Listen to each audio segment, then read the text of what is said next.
Sí, moltes gràcies, senyor alcalde. Començant a agrair als tècnics d'esta casa, avui representats per la viceinterventora i el secretari accidental, el treball fet, com sempre, en l'elaboració dels pressupostos. Al Partit Socialista i també a Podem dir-los que la seva gestió en els comptes públics és molt deficient.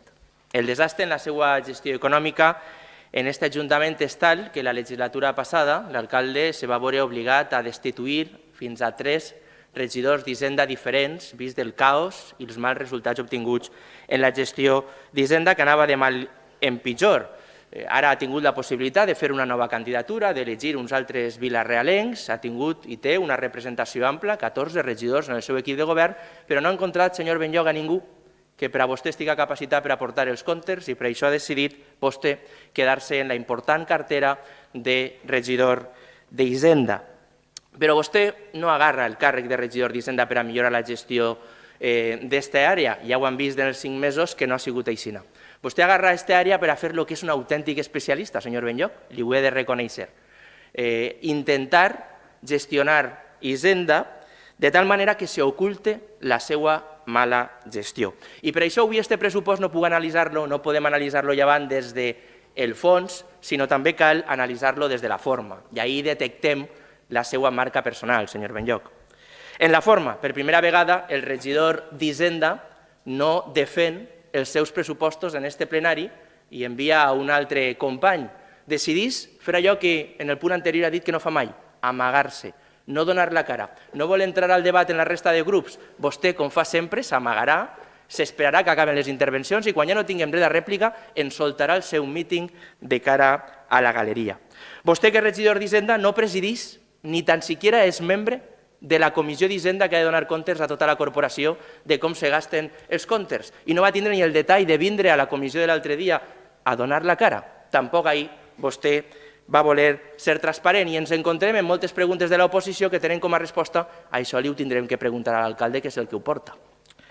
Des que vostè és regidor d'Hisenda, moltes per a veure algunes de les factures d'esta casa, els regidors d'este Ajuntament tenim que acudir a la justícia. Miren, el director general de Urbanismo imputado por asesorar a ayuntamientos del PSOE con contratos irregulares. I davant d'esta situació, que afecta també a Vila-real, o això sembla, la resposta seva va ser l'Ajuntament blinda les factures de García Nebot. La transparència, i que vostès pregonen, i que va en el punt número 1 dels seus socis de Podem, fa que l'oposició tingui que acudir a la justícia. Per veure si així podem veure les factures que aquest Ajuntament ha contratat en aquest advocat que per a molts en aquest poble era el regidor d'Urbanisme en la sombra, en Vila-real. Doncs mire, així tinc les factures d'ajuntaments governats pel Partit Socialista, de Castelló, d'Almassora, de Nules. He pogut veure com a regidor de Vila-real les factures d'altres pobles, però vostè amaga les de Vila-real. Per què serà, senyor Benlloc? Des que vostè és regidor d'Hisenda en l'Ajuntament de Vila-real, ha ocultat als grups de l'oposició algo tan essencial com l'estat d'execució dels pressupostos. I ens va tocar unir-nos a tots els regidors de l'oposició, vostè anomena el quadripartit i fa gràcia d'això, però compartim tots el mateix càstig respecte a vostè, i només quan nosaltres vam presentar aquest document, vostè, m'imagina que ja sabien que ens ho anaven a tindre que donar, ens va donar aquesta documentació. Des que vostè és regidor d'Hisenda, han passat prop d'1 milió d'euros en notes de reparo a una intervenció alerta que així s'estan contratant a dit i s'estan saltant la llei o el que marca el contracte normal en diferents contractes d'esta casa. I entrant en el fons, crec que hi ha que fer un anàlisi previ per a que la gent ho entenga, perquè ho van a veure aquesta legislatura, és que ja porten 2 legislatures governant, aquesta és la tercera. Sempre segueixen el mateix patró. El primer pressupost de la legislatura, enguany l'han titulat de continuista. Jo diria que és un pressupost de tràmit, per a complir un tràmit. Però sempre fan el mateix, li fiquen un títol. El primer pressupost de legislatura sempre és un pressupost auster, de contenció, perquè estem molt mal. Per què ho fan això? Perquè saben que tenen que justificar que els veïns van a fer-los retallades, van a pujar-los els impostos i no van a complir res del que els havien promès en les eleccions. Per tant, sempre els seus primers pressupostos el primer any és contenció i austeritat.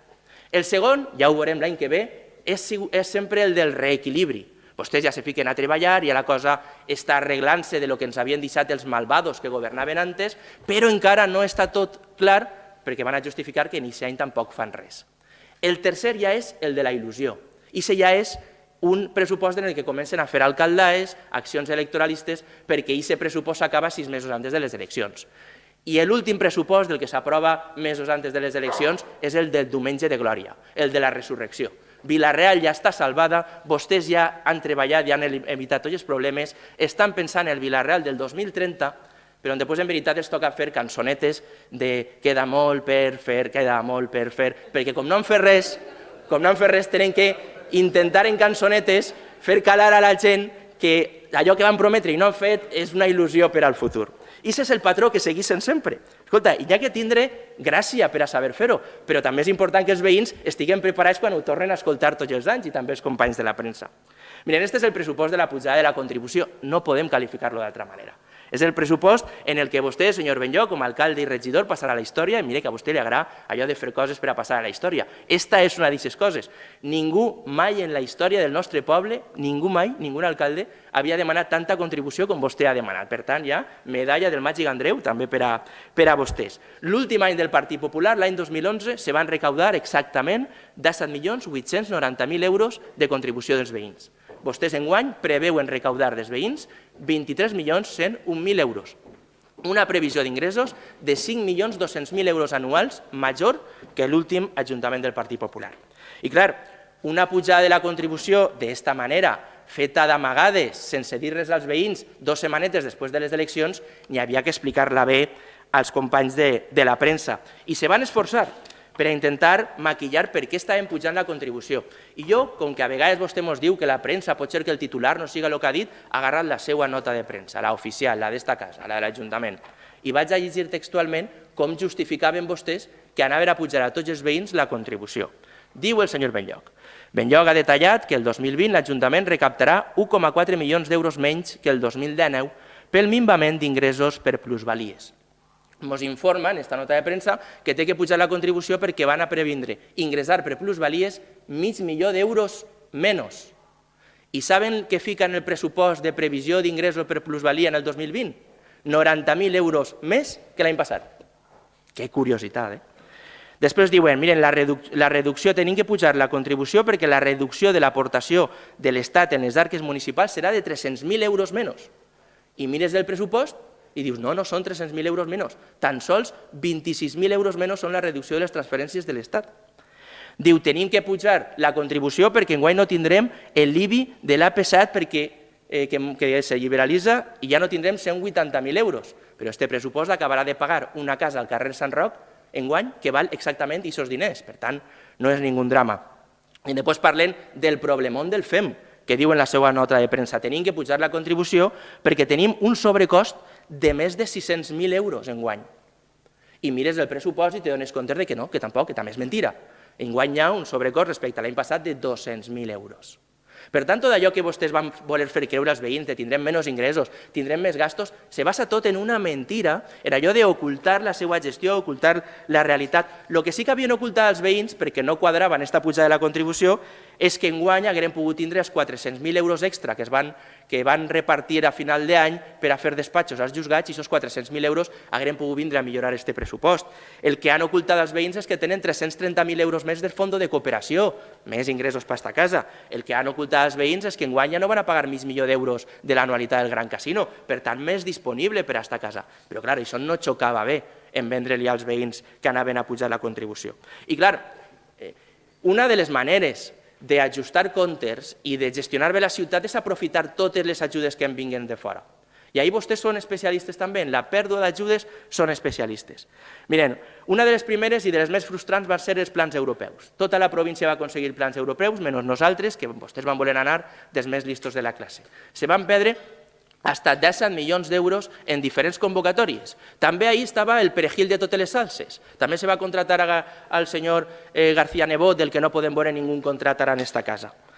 També de la Diputació. De la Diputació s'han perdut, entre del compte, en any i mig, vostès han perdut entre les ajudes de Tagoba i de Gran Casino, el Pla 135.1 i el Pla 135.2 de l'albergue, que està a punt de caure, perquè tampoc l'han justificat, han perdut 397.750 euros, que Vila-real tenia concedits, que qualsevol poble de la nostra província, per xicotet que siga, no deixa passar ni un euro de la Diputació i vostès tenien 400.000 euros que per la seva magnífica gestió han volat i han quedat en l'aire. I clar, com perdem ajudes i com gastem el que volem, després a pagar-ho, pebrereta.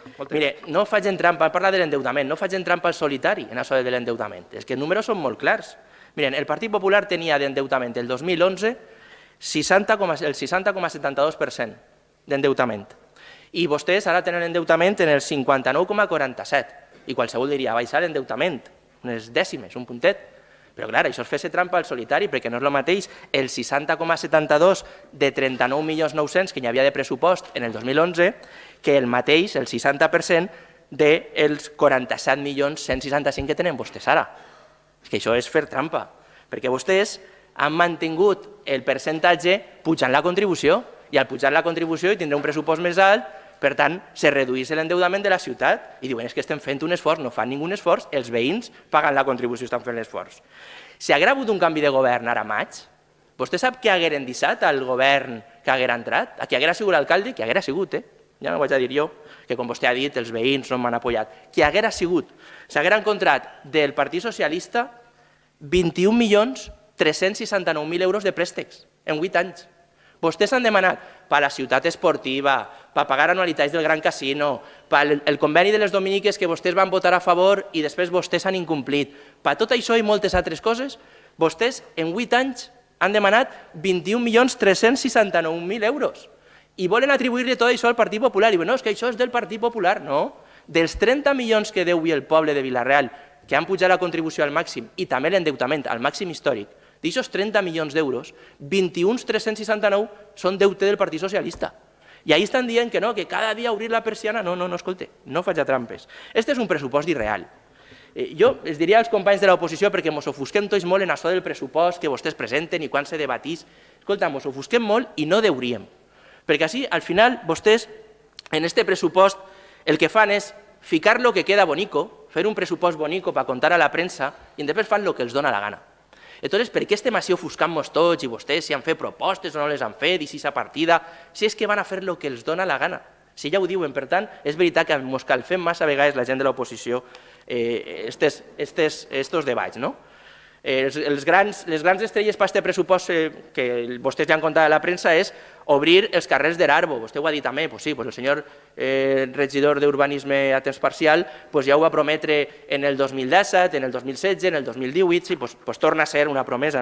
També Aquasport, també l'ha nombrat vostè, ja en el 2016 ja ho prometien també, esperem que enguany toque, que enguany ja siga el temps. I no tan sols promeses incomplides, també ajudes que no paguen, perquè parlen de l'aliança en la societat, i l'aliança en la societat se resumeix, entre altres coses, en què no paguen a les entitats socials sense ànim de lucre, es deuen el 20% del 2017, es deuen el 2018, que ni el van convocar tot i estar pressupostat, es deuen tot el 2019 i per supost el que portem de 2020. El mateix han patit les associacions de veïns que s'han quedat sense convocar les ajudes del 2018, però pese a que l'aliança en la societat del 2018 estava ahí pressupostada. Igual els ha passat a les ONGs, vostè ha dit que estan tots encantats, molt bé, els deuen ajudes de fa 4 anys, es deuen les ajudes del 2016, del 2017, del 2018, del 2019 i per supost també les del 2020. I sempre ens diuen el mateix, són uns desajustos puntuals que ja estan corregint, però portem així des del 2015, que unes ajudes que van pagar fa no res. Tenen promeses que no complixen, ajudes que no paguen i ara també ajudes que eliminen del pressupost, perquè les ajudes als llauraors, que té que ser molt difícil saber quants diners han donat en aquest conveni de la Caixa Rural, té que ser dificilíssim, perquè portem preguntant-ho 2 mesos i encara no ens han contestat, però ja directament aquestes ajudes ja han desaparegut. Ajudes als llauraors, 0 euros. Ajudes als joves, 0 euros. De 66.000 l'any passat a 0. I ens va dir el regidor inspectore d'Hisenda, ens va dir en l'última comissió que ara no estan aquestes línies d'ajudes, però que ja aniran negociant durant l'any en les associacions i els ficaran diners. Escolta, això se fa antes, per fer el pressupost. S'amplien els convenis en el pressupost, se prepara. Doncs no, el que van a fer directament és no fer-ho. I després ens venen també que això és un pressupost participatiu. Ahir, el 2011, van començar en un tono molt alt i cada any han anat baixant el tono, fins a quedar-se much en participació. Li agraïsc a la nova regidora de Participació Ciutadana que reconeguera que no s'han complit els pressupostos participatius dels últims anys. I ho agraeix perquè això portàvem denunciant nosaltres 8 anys. I per fi ja han decidit i han dit, és veritat, no els hem fet. Allò de les llistetes estes que venia així el regidor i mos contava, no se feia. Ara ella diu que ho farà i jo li dono un vot de confiança, senyora Caravaca, sé de la seva implicació en els moviments veïnals i espero que se complisca. Però també és veritat que la desconfiança que han generat en els pressupostos participatius fa que les propostes que tenen així, si no les complissin, és que ha tancat l'Ajuntament. Perquè així ja es diuen que fiquen semàforos, que pinten, que arreglen les aceres que estiguen trencades, però ja així ja a modo general, ja els diuen, escolta, facin vostès la seva faena. Jo celebre que ens destaca que moltes de les propostes que el Partit Popular ha anat presentant són les propostes que també els veïns així han anat traslladar-nos. Nosaltres demanàvem que se creara una línia d'ajudes per a les persones amb capacitats especials i és la primera proposta dels veïns. El Partit Popular va proposar millorar la neteja i és una proposta dels veïns. Van proposar en una moció millorar la senyalística horitzontal i ho demanen ara també els veïns. Van demanar una nova xarxa de clavegueram per a les inundacions i ara els veïns també ho demanen. Van demanar urbanitzar i arreglar el carrer Alfons el Magnànim i els veïns també ho demanen. Van demanar una altra proposta, reasfaltar de diferents carrers de la ciutat i ara els veïns també ho demanen. Per tant, celebrem que ara esperem que els veïns es facin cas i que totes aquestes propostes que el Partit Popular ha anat fent se puguen materialitzar. Després també encontrem la utilització partidista de l'administració que vostès fan i que després segur que els ajuden els resultats electorals, no se té que negar, evidentment, perquè l'empresa de l'autobús ha estat any i mig sense cobrar i se li devien mig milió d'euros en factures. Perquè vostès no encontraven la forma de fer-ho, no saben massa bé com se fa. Els tontos no tenen un pèl. El que passa és que si feien i seguien el procediment que marca la llei, això no ho hagueren pogut ficar en marxa uns mesos antes de les eleccions i vostès volien fer-li el regal electoral als veïns i van dir, ja ho arreglarem, si estem moratos ja ho arreglarem i si no està el que vinga darrere que tanca la porta. Perquè van fer el mateix en les escoles infantils, van eixir el dia de la jornada de reflexió i van dir que anaven a pagar-los allò que van prometre i no van pagar ni en 2016, ni en 2017, ni en 2018, ni en 2019. I avui segueixen sense cobrar en 2020. Però aquest dia van eixir i van dir un xeque per a tots de 130 euros que encara no han pagat. I en la publicitat i propaganda, doncs escolta, són Champions League, jo crec que s'ho van agarrar d'això un poc com una classificació. Jo he tret dels rànquings que publica una pàgina de transparència a nivell nacional, el del 2018 i el del 2019. En el 18 ens van quedar sext, només ens van passar, en termes absoluts, Barcelona, Madrid, Bilbao, València i Pamplona. 1.382.000 euros. I el 2019 han baixat d'una posició. Això ens ho tindrem que fer mirar, perquè ens ha passat Madrid, Barcelona, Màlaga, Bilbao, Badalona, València. 1.314.000 euros han gastat en publicitat i propaganda. Són de Champions League, però entrem directe, sense fase prèvia. Directe, en publicitat i propaganda són uns autèntics campions de lo que estan fent. I com que se m'acaba el temps, tenia moltes altres coses, però m'agradaria acabar en algo positiu i donant-los les gràcies. Miren, els dono les gràcies per haver acceptat dues propostes del Partit Popular en aquests pressupostos. Una que van fer fa 5 mesos i una que van fer fa 5 anys. Una ha tingut que esperar més que l'altra, però bueno, hi ha dues propostes del Partit Popular i ens alegrem. Li donem les gràcies, senyor Benlloch, per això. La de fa 5 mesos era el bicivilat. Ja ens van anunciar en aquell plenari que anaven a ficar-ho en el pressupost i és veritat que la principal inversió en el pressupost d'enguany és solucionar aquest problema del bicivilat que està per diferents motius en molt males condicions i esperem que s'execute com toca i se fiqui en marxa perquè és un servei que Vila-real el millorarà. I l'altre, el pàrquing de la Murà, que quan ho van presentar fa 5 anys ens van dir que estàvem locos. I ara, afortunadament, per ells, encara no està, l'Associació de Jubilats La Murà tindrà al costat de la seva seu un pàrquing a partir d'un acord en la Caixa Rural. Per tant, en el que correspon a aquestes dues propostes acceptades, gràcies, però desgraciadament, com poden veure, no compartim la filosofia del seu pressupost i el nostre vot serà en contra. Moltes gràcies.